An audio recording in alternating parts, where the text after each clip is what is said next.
Ahora, quita toda distracción, toda ansiedad, toda preocupación de nuestra mente, te lo rogamos. Que podamos darnos completamente, Señor, a estas cosas para honra y gloria tuya, para estar mejor preparados, capacitados para manejar tu palabra, para que podamos servir a tu iglesia. Te lo rogamos en Cristo. Amén. Amén. Ahora, simplificando lo que hemos visto esta semana, una hermenéutica basada en el ejemplo de Esdras, confirmada en el ejemplo del Señor Jesucristo y los apóstoles, nos presenta con dos presuposiciones: que la Biblia se interpreta a sí misma, que implica que un pasaje difícil va a ser iluminado por pasajes más fáciles. El segundo principio, la analogía de la fe, que es que todas las doctrinas bíblicas concuerdan entre sí. Ni una de ellas se contradice. Interpretar la Biblia de manera que contradiga a una de esas doctrinas resulta en una falsa interpretación. Analogía de la Escritura es básicamente lo mismo, pero en términos de la interpretación de la Biblia misma. Si interpretamos un texto de manera que contradiga a otro texto, algo anda mal. La analogía de la fe y de la Escritura nos protege de malinterpretar la Escritura. Que la Biblia se interpreta a sí misma simplemente significa que ella es la luz sobre sí misma. Ahora, en la interpretación, tres aspectos deben ir juntos, siempre para una buena interpretación: gramatical, histórica y teológica. Debemos ir al texto y buscar interpretarlo en esas tres áreas. Los pasos para hacer esto podemos simplificarlos a 5. Aunque me extendí en otros para enfatizar ciertos aspectos de la síntesis, podemos simplificarlos a 5. La decisión sobre el texto. Ahora recuerden, ahí entra todo lo que tiene que ver con contexto: autor, fecha, los lectores originales, todo eso. Ya determinamos nuestro texto, debemos seguir a la síntesis o a la gramática. Buscar cuál es la sección que vamos a estudiar, pero buscar entenderla en todas sus partes. Y una de las cosas que vamos a notar particularmente para descubrir el significado es la léxica, hacer estudios de palabras, determinar cuáles palabras son importantes. No debemos cometer el error de tratar de estudiar cada palabra. Hay palabras que no son importantes, hay conjunciones que no son importantes, hay muchas preposiciones que no son importantes. Ahora, hay algunas preposiciones que son muy importantes, dependiendo de nuestro texto. Por ejemplo, cuando dice el texto: porque no he venido para ser servido, sino para servir y para dar mi vida en rescate por muchos. El original ahí, la preposición por uper, es una preposición que indica sustitución. Y la doctrina de sustitución no solamente está basada en la palabra sustitución, pero está mucho basada en las preposiciones que se usan acerca del sacrificio de Cristo, que no es un sacrificio ejemplar, pero es un sacrificio de sustitución. Entonces la léxica nos ayuda a buscar y entender esas palabras. De ahí debemos diagramar nuestro texto. ¿Para qué? Para obtener el bosquejo. El diagrama nos ayuda a ver el flujo en el argumento. Ahora, estas cosas se aplican a toda la Escritura. Sin embargo, quiero notarles que en estos últimos dos hay ciertos géneros de literatura y hay ciertos autores que son más difíciles. Escogí Pablo para el ejemplo porque es el autor más fácil en estos dos pasos. En género histórico, estos dos pasos son increíblemente difíciles, porque son historias, son eventos, y tiene diversos puntos mayores. A veces el diagrama es un solo texto, un solo versículo. En apocalíptica también es increíblemente difícil hacer estos dos pasos. En poesía también. En género epistolario es más fácil. Y entre los autores de género epistolario, Pablo, Juan, Pedro, Santiago, el autor de Hebreos, si no creen que fue Pablo, Judas, Pablo es el más fácil. Porque Pablo tiene una manera de escribir que es muy lógica, que sigue argumento y argumento y argumento de una manera encadenada. Los otros autores no son así. Por eso es uno de los debates sobre Hebreos. Porque en Hebreos hay ciertas porciones que no sigue este método paulino de argumentación. Juan, por ejemplo, no sigue ese método.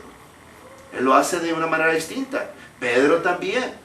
Santiago también. Judas, sobre todo, es muy similar a Pedro y vemos muchas cosas en tercera de Pedro repetidas en Judas. Pero solamente quiero que estén conscientes que en otros géneros de literatura y en otros autores, estos dos pasos no son tan fáciles. No se sorprendan si tratan de diagramar Juan y digan, bueno, no me está saliendo tan bonito el diagrama como me sale con Pablo. Los diagramas con Pablo son completamente de cascada, de caída. Los diagramas en Juan muchas veces son estilo árbol genealógico. Tiene una idea central y diversas ramas hacia los lados que no están conectadas a ninguna parte. Muchas veces es una especie, lo que le llaman de montaña. Sube en su argumento, hace un clímax, hay una idea principal y luego baja en su argumento. Y así son. Pero en Pablo son de cascada. Va argumento y argumento y argumento y argumento. Hay ciertas veces que los diagramas ni siquiera son así. Había sobre todo en el Antiguo Testamento, hay una categoría que simplemente es miscelánea. Recuerdo cuando nos dijeron que teníamos que hacer todo esto en Isaías. Y había textos que si no cabe en ninguna parte. No cabe en ninguna parte, no parece tener ninguna conexión a ningún lado. Y luego poníamos una M al final, miscelánea.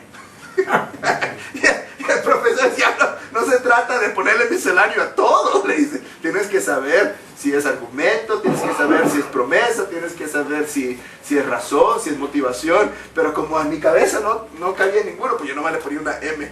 Y resulta que pues página tras página tras página estaba llena de M's, ¿no? Pero es verdad, llegamos a un punto en que parece ser que algo no está conectado en ninguna parte y está colgando ahí solo. Sobre todo en el Antiguo Testamento. Ahora, más de la mitad del Nuevo Testamento es de Pablo, entonces por eso también escogí un ejemplo de Pablo.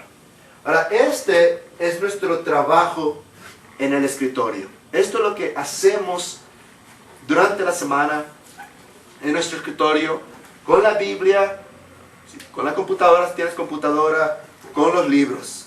Y estás escribiendo los frutos de tu labor.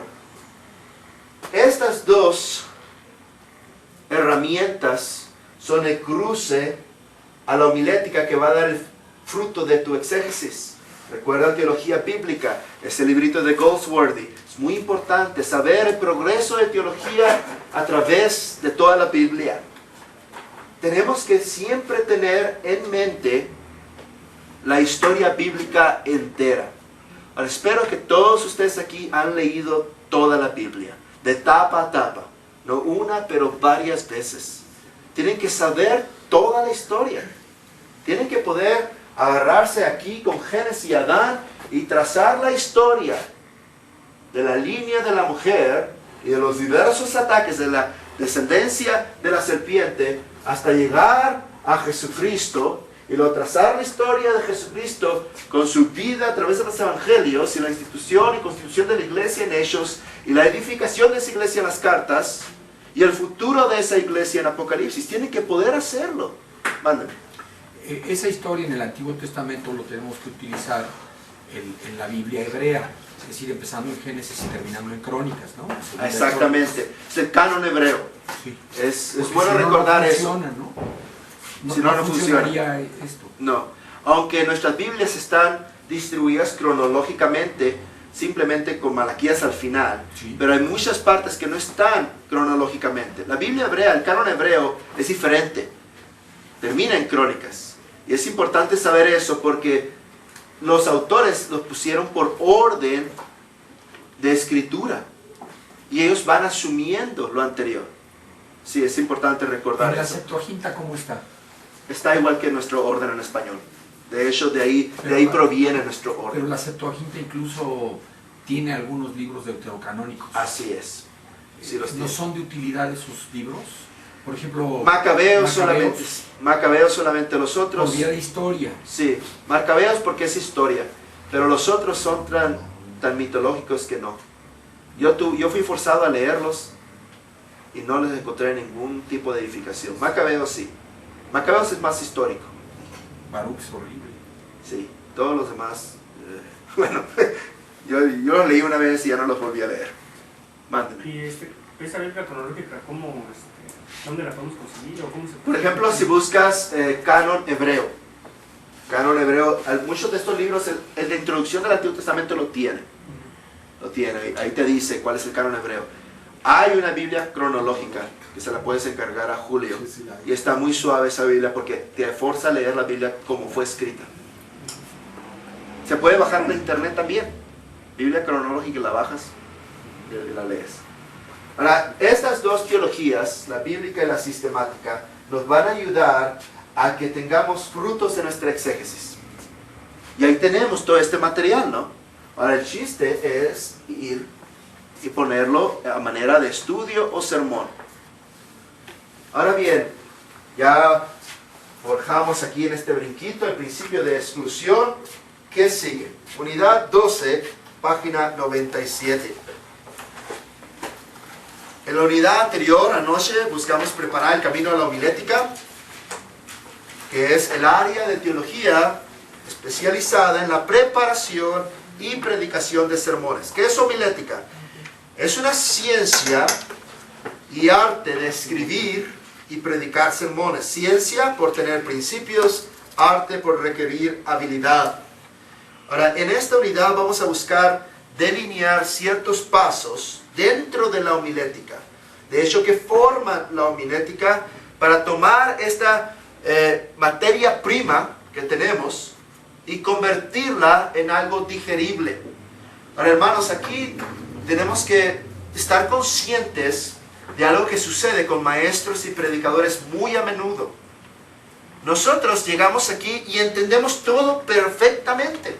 Sabemos por qué es eso, sabemos el bosquejo, entendemos la lógica, el argumento, sabemos los puntos principales, pero hay que recordar que nuestros oyentes no hicieron este viaje con nosotros, no estuvieron en el escritorio con nosotros, no leyeron lo que nosotros leímos, y no tienen la menor idea de cómo esta montaña de información tiene cierta lógica. Para nosotros tiene perfecta lógica, pero para ellos no.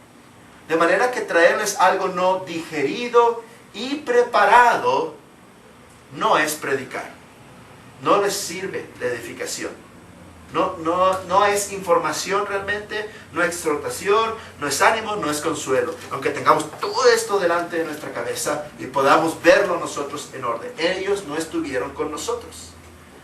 Se trata, hay dos ilustraciones que se usan a menudo. Tenemos un ingeniero aquí que construye. Nuestro profesor lo ideaba a manera de una casa, dice. Se trata de construir una casa con tu material.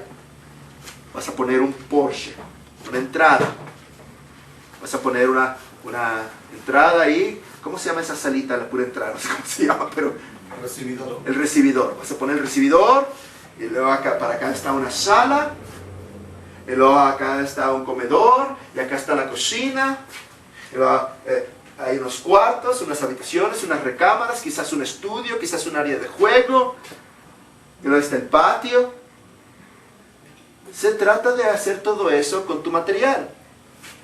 Ahora, no haces un Porsche, una entrada de 10 por 20 que abra un recibidor de 1 por 2 y luego una sala de 1 por 1. Muchas veces fallamos en eso. Nuestra introducción es gigantesca y no le queda a la casa. Pero ¿qué tal si abres la puerta a la recámara? No, también falló. Debe estar bien ordenado nuestro material. Quizás nosotros en la mente está perfectamente ordenado, pero para presentárselo a la gente no.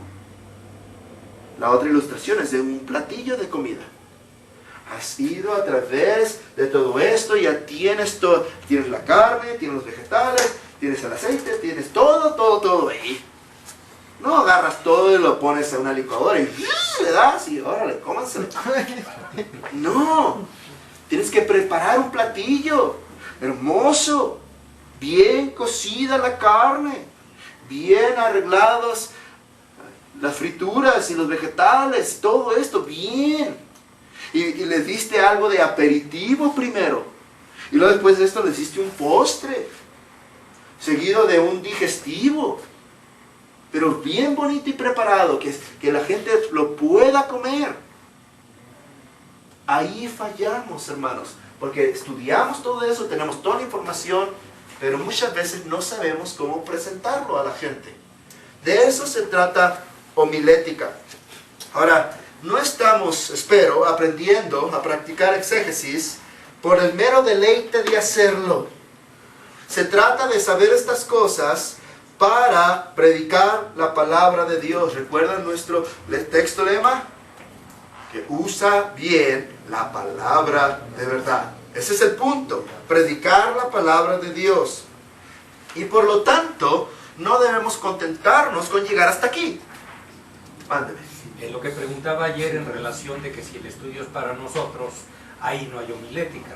Ahí sí está bien como lo tenemos en la mente. Así es. Porque es para nuestra edificación. Cuando es para nosotros mismos. Para nosotros mismos podemos hacer este viaje muy largo. Sí. Muy largo. Ahora, como les dije también un día de estos, a los estudiantes allá en el Seminario de Colombia, les reto, hagan esto para futuras generaciones. Yo creo que en todos estos libros no hay ni un solo autor mexicano. En todos estos libros. Quizás hay traductores mexicanos, pero autor mexicano no hay. ¿Me equivoco, no sé, Julio? No hay. De todos estos libros, muchos traductores hispanos. Autores hispanos, a lo mejor 5. ¿Me equivoco, Julio? A lo mejor hasta menos, ¿verdad? Casi todos son americanos, europeos. Necesitamos hacer este brinco muchas veces para futuras generaciones. Mándame. Y esto no tiene nada que ver con el evangelismo. No. Es decir, esto es exclusivamente para la predicación expositiva. Sí, pero el evangelio se predica expositivamente. ¿Cómo evangelizar realmente, bíblicamente, sin esto? El evangelismo diluido, el evangelismo que no es evangelio, se debe a la falta de esto. Muchas veces pensamos que el evangelismo es lo más fácil. Este niño de kinder lo puede hacer. Y cualquiera lo puede hacer. Pablo dice a Timoteo, haz la obra de evangelista. Está en Efesios 4:11, el don de evangelistas. Voy a decir algo que a lo mejor a algunos cristianos no les parece y a muchos pastores no les parece. No todos son llamados a evangelizar. Todos somos llamados a vivir la vida cristiana. Todos. Pero no todos son llamados a evangelizar. Porque un evangelio sin esto es diluido y a veces erróneo. Y mucho daño se ha hecho. Mucho daño. Si una persona quiere presentar el evangelio correctamente, debe conocerlo. Cuando Pedro dice que debemos estar listos para dar una defensa de la fe que está en nosotros, dice estar listos, estar preparados, estar capacitados para hacerlo. por ejemplo, mi esposa, Mary, estudió en una universidad cristiana, es muy capaz, pero batallaría en hacer una presentación razonable del Evangelio. Tiene los puntos mayores, pero es todo lo que tiene. Ella no es llamada a evangelizar, no es su don y no es su llamamiento. No todos son llamados a ser misioneros, no todos. Son todos apóstoles, son todos profetas, son todos maestros. Y dice, bueno, no. El Espíritu da esos dones según Él quiere. Yo he estado en congregaciones donde el antiguo pastor o misionero puso a toda la congregación con una carga de conciencia increíble, porque todos deben de salir a misioneros, todos.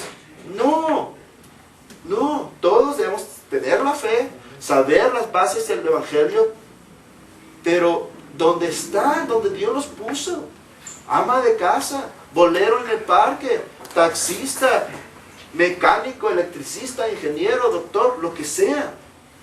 Esa es su vocación. Ahí deben vivir la vida cristiana. Y este misionero tenía esta idea de que todos.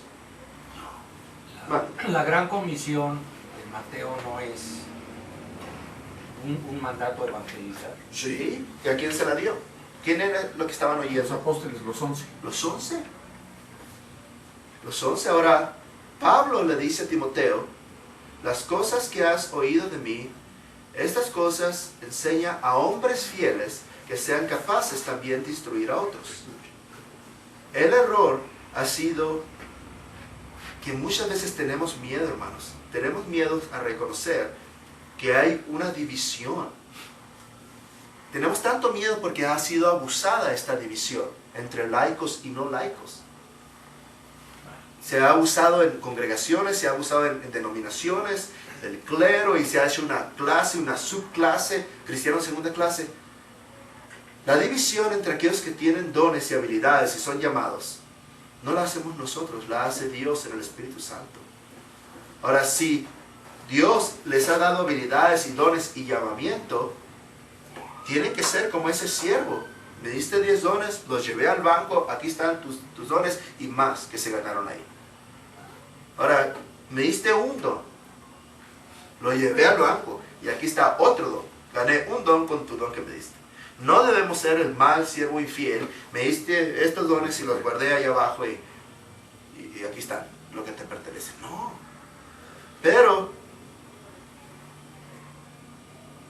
la mayoría de las personas en la congregación, su llamamiento es vivir la vida cristiana como estudiantes, como amas de casa, como enfermeras, como doctores, como plomeros.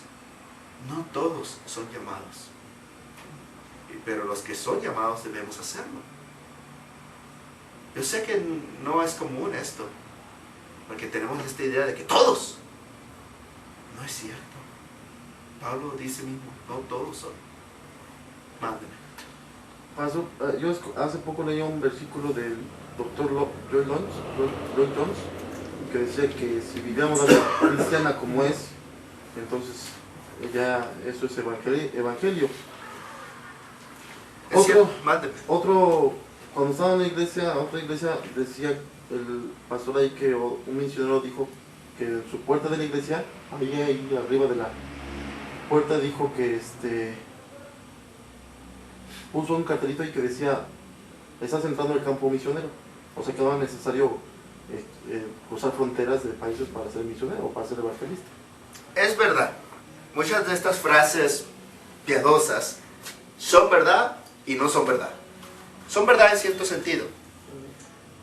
Yo, por ejemplo, digo, cuando una persona me dice que quiere ser misionero y quiere irse a Hawái de misionero, yo le digo, no estás dispuesto ni a cruzar la calle a evangelizar a tus vecinos si quieres que te mande a Hawái, ¿no?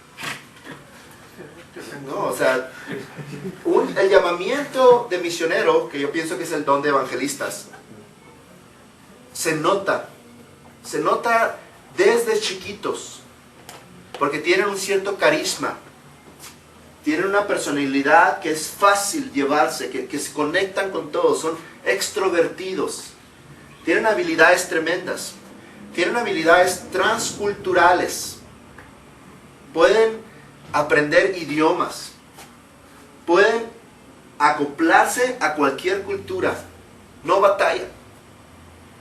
Y se notan esas habilidades que Dios puso desde el vientre de sus madres.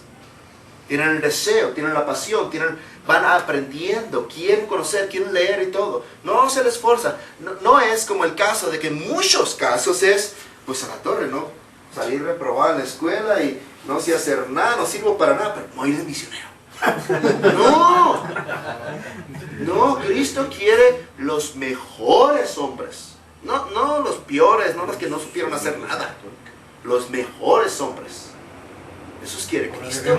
Debemos pedirle a Dios en oración que nos revele cuáles son nuestros dones. Así es. Y también hay una cosa bien práctica. Porque no lo que nos gusta es lo que vamos a hacer, ¿no? Muchas veces es lo que nos gusta. Hay una cosa bien práctica. Si empezamos a servir dentro del cuerpo de la iglesia, en lo que podamos, nos damos cuenta cuál es nuestro don.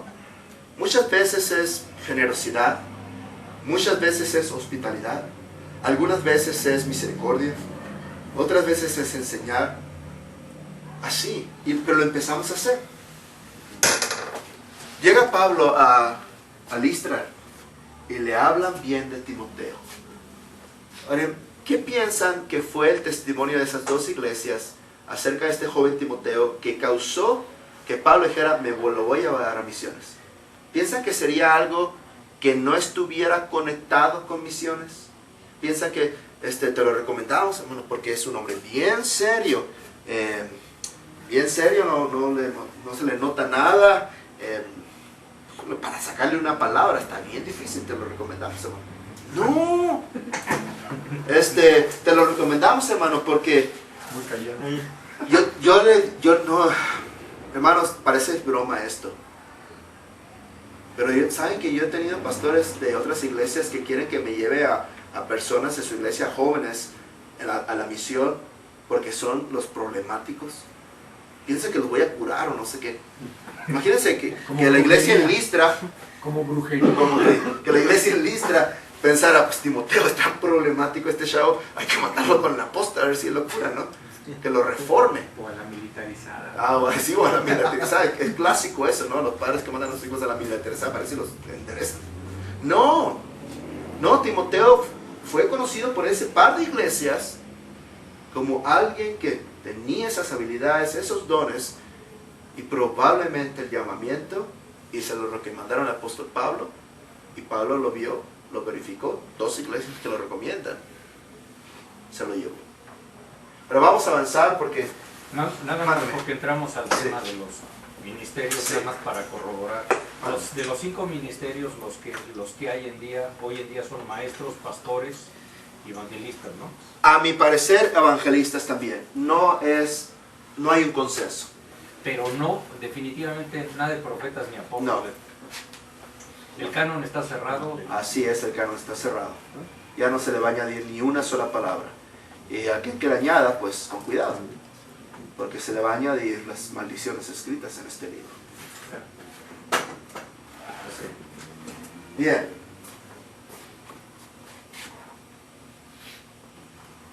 En la homilética estamos buscando traer el texto a nuestro tiempo. ¿Recuerdan cuando empezamos con hermenéutica? Les dije, tenemos que viajar al tiempo del texto. En la homilética, el fruto de nuestra exégesis, tenemos que traerlo a nuestro tiempo. Eso es lo que tenemos que hacer. Entonces, es lo contrario. Para encontrar esto, tenemos que viajar al tiempo del texto. Sea este Moisés, sea este Daniel, sea este Pablo, sea este Juan. Quien sea que sea el autor del texto, tenemos que viajar al tiempo de él, a la cultura de él, a la geografía de él. Pero en este brinco tenemos que traer ese fruto a nuestra cultura, a nuestro lenguaje, a nuestro tiempo. Esa es la razón porque queremos que nosotros, porque debemos predicarnos el sermón a nosotros mismos primero, y nuestros oyentes sintamos el peso del texto, seamos ya sea enseñados, redarguidos, corregidos, instruidos Eso es lo que Pablo dice, que es la palabra de Dios en 1 Timoteo 3:17. En otras palabras, que la palabra tenga fruto en nosotros. Que dé fruto en nosotros. Ahora, no servirá, aunque ya he hablado de esto, quitarnos la responsabilidad y decir que esa es la tarea del Espíritu Santo. Que todo lo que tengo que hacer yo es agarrar esto y dárselo a la gente y que el Espíritu Santo va a hacer eso. Ahora, si leemos las cartas pastorales y el registro apostólico en ellos y consideramos todo el Nuevo Testamento, y ustedes espero que lo están viendo en la tarea que les dejé, nuestra labor no acaba con exégesis. Nuestra labor no acaba con pasar la información a nuestro oyente. No acaba allí.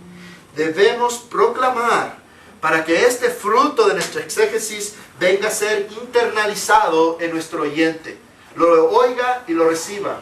En la parábola del sembrador hay camino, hay piedras, hay espinos y hay buena tierra.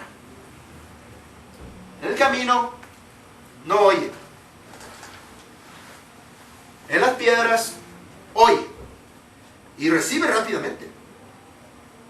En espinos oye, pero los cuidados de esta vida ahogan.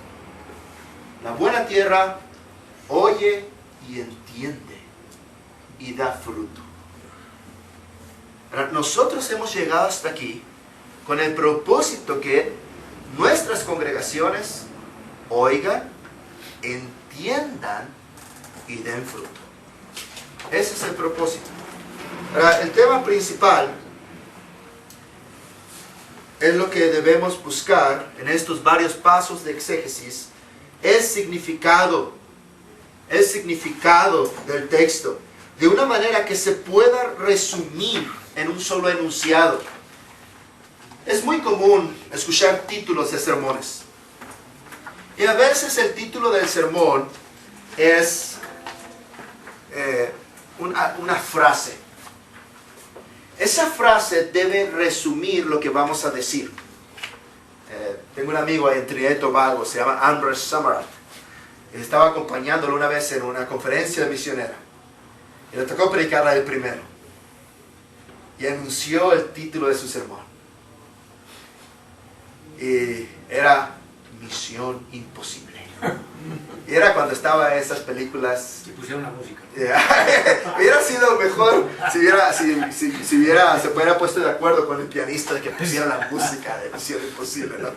Esa fue una buena idea, pero no lo hizo. Pero anunció su texto y toda la gente sabía porque era la película, una de las películas de ese tiempo, y estaba en la mente de la gente, ¿no? Misión Imposible.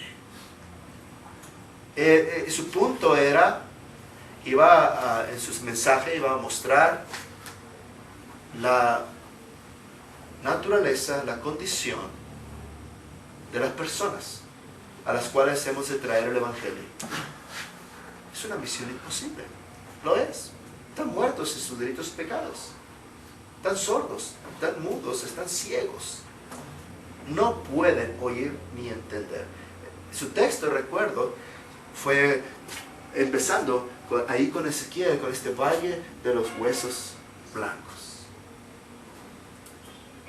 Predícale a los huesos. Y fue un buen título, ¿no?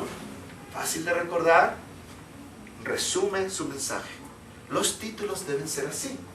Ahora, ¿de dónde sacamos el título? Bueno, hemos hecho todo esto, debemos poder resumir nuestro texto en una frase. Esto es lo que quiso decir Pablo. Esto es. Ahora bien. Por ejemplo, los títulos de Spurgeon son larguísimos, ¿no? Sí, él es el último de los puritanos. Los puritanos se conocían por ello. Si usted abre un libro original, no una traducción ni una abreviatura de un puritano, el título es una página entera. Increíble. Y luego si ve su tratado, tiene varios puntos principales y doctrina, subpuntos y doctrina, y no eran buenos ejemplos los puritanos en estas cosas, no son buenos ejemplos. Pero si usted lee el sermón de Spurgeon, va a ver que sí es un buen ejemplo. Primero, segundo, tercero. Sí. Pero sus títulos, él todavía tenía esta práctica puritana. De dar todo en el título. Sí.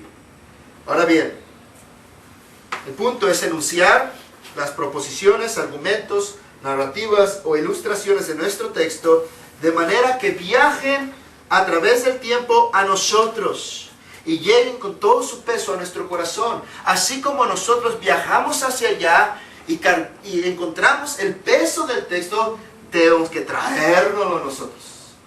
Ahora, nosotros viajamos hacia allá usando libros. La congregación, nuestros oyentes, no tiene esa maquinita del tiempo. En otras palabras, nosotros ahora somos la máquina del tiempo. Nosotros vamos a traernos para acá el peso del texto y dárselo a ellos. Ellos no pudieron viajar con nosotros, pero nosotros tenemos que viajar hacia ellos con nuestra carga. Me pasa muchas veces que he estado preparando algún sermón y yo estoy predicando y estoy tratando, estoy batallando con hacerles sentir esto a mis oyentes. Por ejemplo, estaba tratando de ver, que vieran, cuando están los hermanos de José, delante de José. La razón por la cual José hizo todos esos engaños con sus hermanos era para ver que se habían cambiado de corazón. Para ver si habían cambiado de corazón. Y todo lo que hizo con esto de revolverse el dinero, y a lo último con poner la copa en Benjamín, en el saco de Benjamín, y cuando manda a su siervo, ve y alcánzalos y diles por qué me robaron y todo lo demás, y las palabras que ellos dicen, cuando los alcanza y responden, ¿por qué? Si trajimos el dinero de vuelta, y donde sea ya la copa, que muera, y todos los demás siervos, esclavos tuyos. Obviamente no saben que la copa está con Benjamín, ¿no?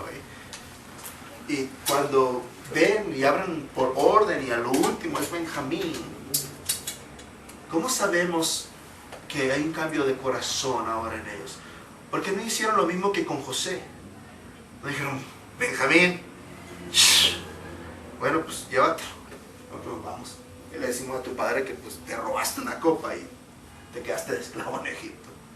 No, agarran sus mantos exteriores y los rascan, que era la actitud, la acción de un judío, de un hebreo.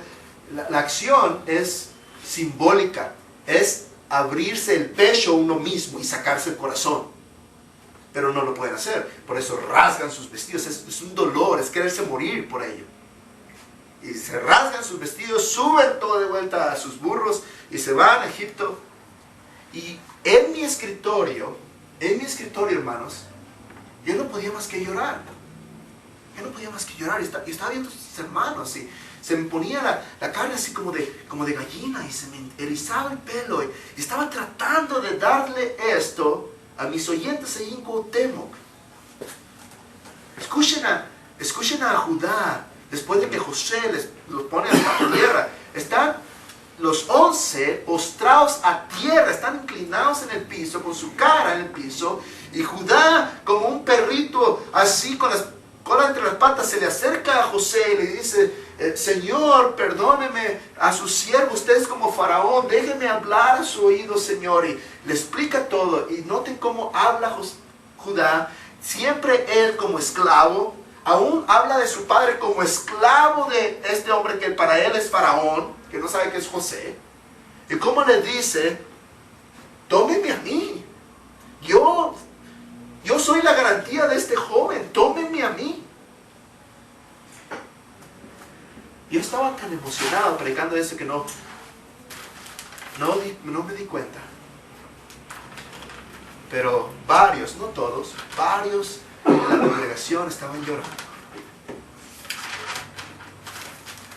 Eso es lo que tenemos que hacer con nuestro texto.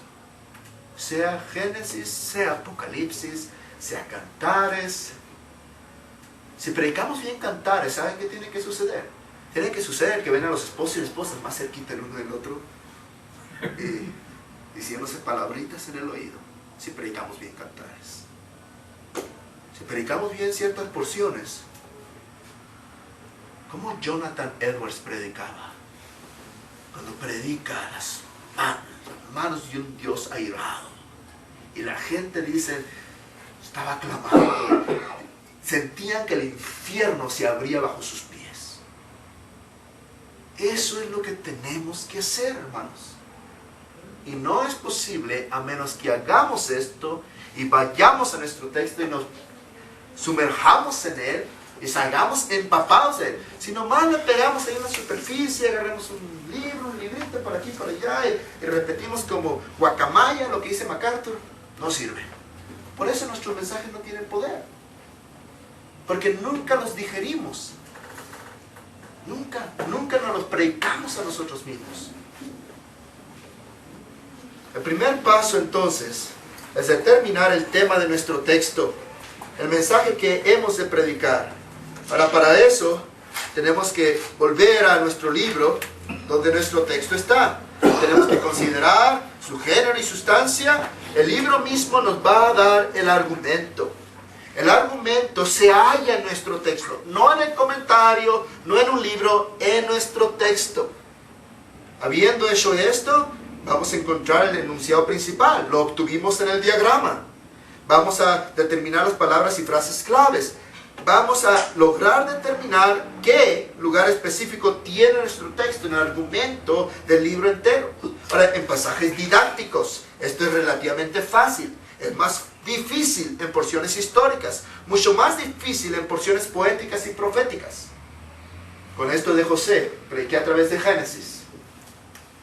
El punto de la historia de José, que es realmente la historia de Jacob, porque así comienza el pasaje, esta es la historia de Jacob. Su hijo José tenía 17 años.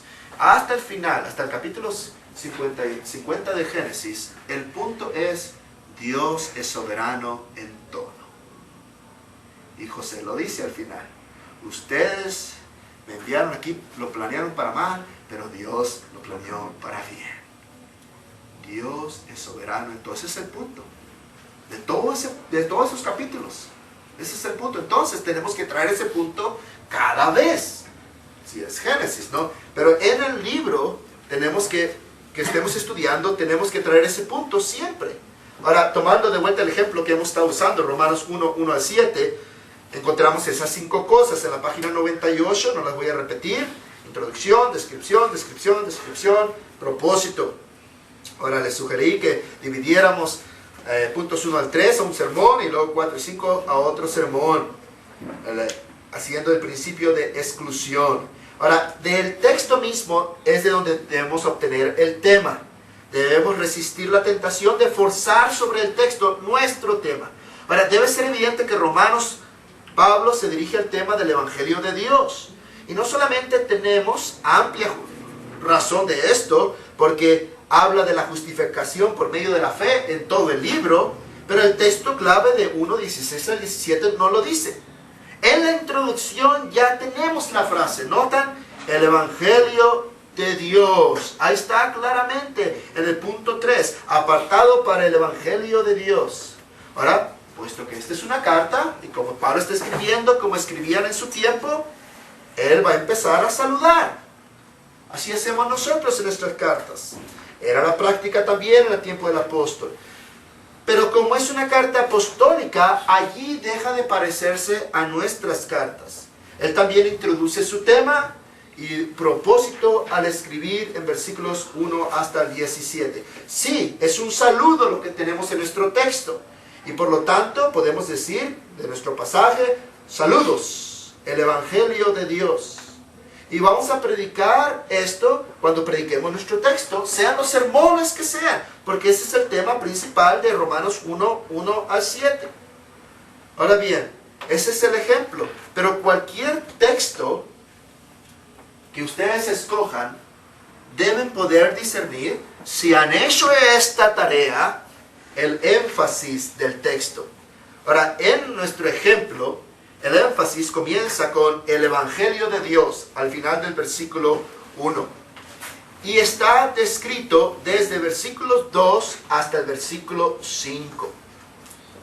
De las 124 palabras en español, 66, más de la mitad, son usadas para hablar del Evangelio de Dios. Ese es el énfasis de nuestro texto. Perdonen la repetición, pero es absolutamente importante que los puntos principales sean derivados del texto mismo. De otra manera, haremos que el texto diga lo que nosotros queramos que diga, y no lo que el texto dice. Ahí están los puntos principales, y aquí la labor realmente consiste en traducir esos puntos principales exegéticos a homiléticos, es decir, para ser predicados, que puedan ser entendidos, memorizados, aplicados. Ahora, muchas veces el texto mismo no lo da, como en este caso pienso yo, pero otras veces requiere mucha labor sobre nuestras rodillas, en meditación y oración. Ahora, para hacer esto, debemos ser, en primer lugar, fieles al texto. Debemos dar algo que nuestros oyentes lo vean y entiendan, y debemos enseñar y aplicar la palabra. Ahora, tomando el ejemplo que estamos usando, podemos hablar de 3 puntos: una bendición apostólica, una iglesia apostólica, un evangelio apostólico. Estos 3 puntos preservan el énfasis del texto mismo, son fácilmente memorizados y proveen el lugar donde los diversos subpuntos del texto pueden ser predicados, como bendición, iglesia y evangelio. Ahora, el diagrama también nos da los subpuntos. Si queremos exponer la palabra, vamos a seguir el diagrama. Algunas veces creamos subpuntos dependiendo de lo que queremos decir o de lo que pensamos la iglesia necesita. No hay nada de malo en eso. Solamente que debemos ser honestos y decir que no es el texto, es lo que queremos decir nosotros. Pero si anunciamos nuestro texto y predicamos nuestras ideas o cargas, eso no es una exposición de la palabra. Los subpuntos están en el diagrama mismo. Y si notan en la página 101, bajo punto principal A o 1, una bendición apostólica, tenemos varios subpuntos. Acerca de Pablo, como siervo llamado y apartado, de la gracia que es de Dios y Jesucristo, de la paz que es de parte de Dios y Jesucristo.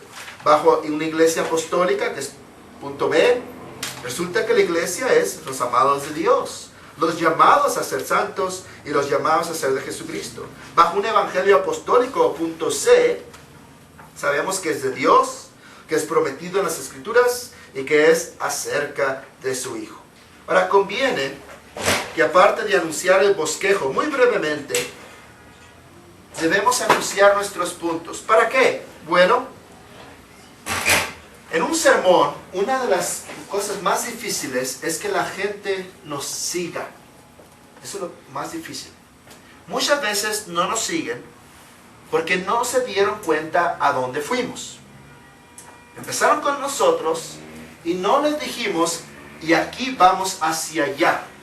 Nosotros nos dimos vuelta a punto 2 y ellos se siguieron derecho, porque nunca les anunciamos, nunca pusimos la direccional, no nos vieron. Al decirles el bosquejo, este es mi punto principal, y lo anunciamos y lo exponemos. Ahora, en segundo lugar, eso ya es una transición.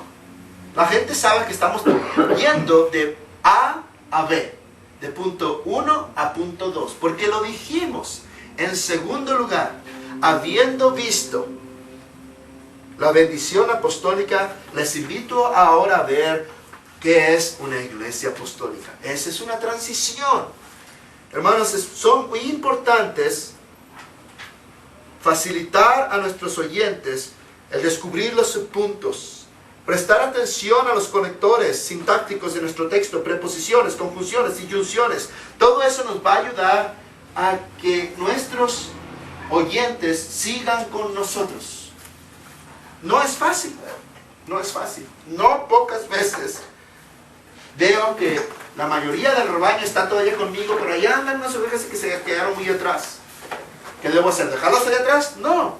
Lo que hago es resumir hasta dónde estamos. Y usualmente digo, hasta ahorita hemos visto esto. Y resumo rápidamente en 2 o 3 frases lo que hemos visto. Y eso ayuda a esas ovejitas que se quedaron muy atrás a agarrarse otra vez al rebaño. Entonces, habiendo visto eso, sigamos, hermanos. Y ya se mueven otra vez conmigo.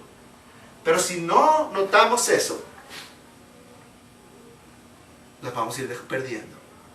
Y al rato nomás están con nosotros los super teólogos, los que pudieron seguirnos corriendo detrás de nosotros porque casi nos perdían. Pero todo el resto de la gente ya la dejamos muy atrás. Y se perdió la edificación.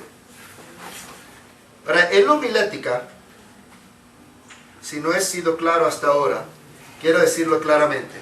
El propósito es predicar expositivamente la palabra. Que sea la escritura la que provea la lógica y el desarrollo de nuestro sermón y mensaje. Si nuestros oyentes no recuerdan el bosquejo, por lo menos deben de recordar la substancia de la palabra, su significado y su aplicación. Ahora, hay de nosotros si solamente se acuerdan de las anécdotas que usamos y de los chistes que dijimos. Hay de nosotros. Fue un ejercicio en aprender humildad. Cuando me recogió el pastor Noble de Batera ahí en el aeropuerto de San Juan, Puerto Rico, y una de las platicando así, cosas, me dice, ¿hace cuánto tiempo que no vienes, Francisco? Le digo, pues hace ya 14 años que no vengo. Y recuerdo que te invité a predicar. Y luego me dice, no me acuerdo que predicaste. Y yo le dije, pues qué bueno, porque yo tampoco. Entonces lo vuelvo a hacer. Y fue una pastilla de humildad, ¿no? Y esa medicina sabe bien feo. ¿Por qué? Porque obviamente no fue algo memorable. Podemos recordar ciertos sermones, ciertos predicadores, ¿sí? Se acordaba que había ido hacía 14 años, pero no se acordaba que había predicado. Yo tampoco me acordaba. Y yo le dije, bueno, qué bueno que se le olvidó. Seguramente no fue nada que pudiera ponerse en memoria. Si nuestros oyentes, al terminar el culto, todavía se están riendo del chiste que dijimos o nos platican, nos dicen, entonces usted anduvo allá y para acá, alguna anécdota que usamos en la ocasión, y no saben la substancia de la escritura, eso está mal. Tienen que saber la substancia de la escritura, porque eso es lo que en primer lugar va a edificar la iglesia y en segundo lugar va a salvar a pecadores. La Biblia. Los cristianos no son edificados con nuestros chistes y anécdotas. Los incrédulos no son salvos con nuestros chistes y anécdotas. Con la palabra de Dios, la que nos ha hecho renacer, como dice el apóstol Pedro. Bien. Ahora, todo lo que hemos hecho hasta ahorita, para tratar de brincar a la homilética, es proveer el esqueleto, donde pondremos los músculos y la carne del cuerpo final. O para cambiar la ilustración, lo que hemos hecho es apenas comprado la carne, se acaba el asador, pero falta prender el carbón, asar la carne y servirla. Ahora, ¿cómo vamos a esforzarnos a hacer eso a menos que tengamos una convicción que yo he estado asumiendo de ustedes y creo que tengo razón de asumirla porque es una congregación reformada? Yo soy bautista reformado y es la convicción de la primacía de la predicación. Ahora, en la unidad 13, todo lo que hice fue ir a través del libro de los Hechos y notar cómo Lucas describe el ministerio de la palabra. 23 términos. 23 términos que Lucas usa en el libro de los Hechos solamente con respecto al ministerio de la palabra. Les dije, ¿no?, que yo tenía este estudio personal. Me puse a hacer este estudio hace poquito más de 10 años, creo. No recuerdo exactamente la fecha, pero sí, poquito más de 10 años. Dije, voy a escribir una teología de misiones. En el libro de los Hechos está la descripción de misiones, donde comenzaron en Jerusalén, y Judea, Samaria y el fin del mundo.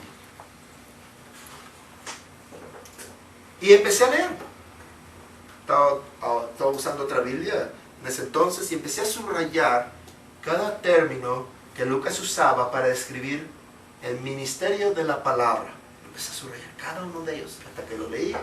Luego volví a leer porque supe que me di cuenta que me había brincado algunos y otros subrayaba los que me había brincado. La volví a leer, la Biblia, todos ellos, para ver si me había brincado uno.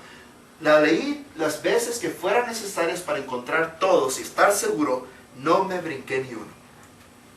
Una vez que hice eso, ahora agarré el griego y fui comparando el español y el griego y encontrando cada palabra en griego que Lucas usó. Las puse en una lista. Las ordené, no en el libro de los Hechos cronológicamente, pero las ordené alfabéticamente, para que fueran más fáciles de estudiar, porque el léxico está ordenado alfabéticamente. Y empecé con el primero.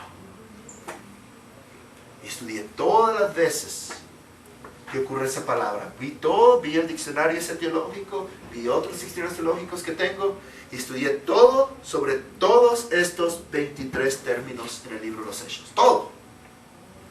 Todavía no termino. Ahí me quedé. Todavía falta agarrar eso y transportarlo a una teología de misiones. No he tenido tiempo de volver. Cuando escribí esto, ahí estaba y todavía estoy ahí. Pero entre todos esos términos, hay uno que en teología pastoral, en el área de predicación, es el concepto que ha capturado la mente de todos los que hemos querido estudiar y enseñar sobre la predicación. Y es el término en griego keruzo. Si hay un término griego que deben saber, es ese. Keruzo, que significa proclamar, declarar, predicar, y las otras palabras relacionadas. Kerux, que es el sustantivo, predicador. Kerugma, otro sustantivo, predicación. Ahora, solo nos vamos a concentrar en algunos ejemplos de keruzo. Mateo 3:1. En aquellos días vino Juan el Bautista predicando.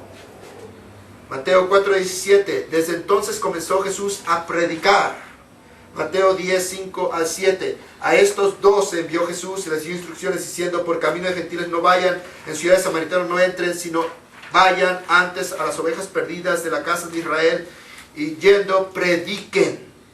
Marcos 1:38 les dijo: vamos a los lugares vecinos para que predique también allí, porque para esto he venido, para predicar.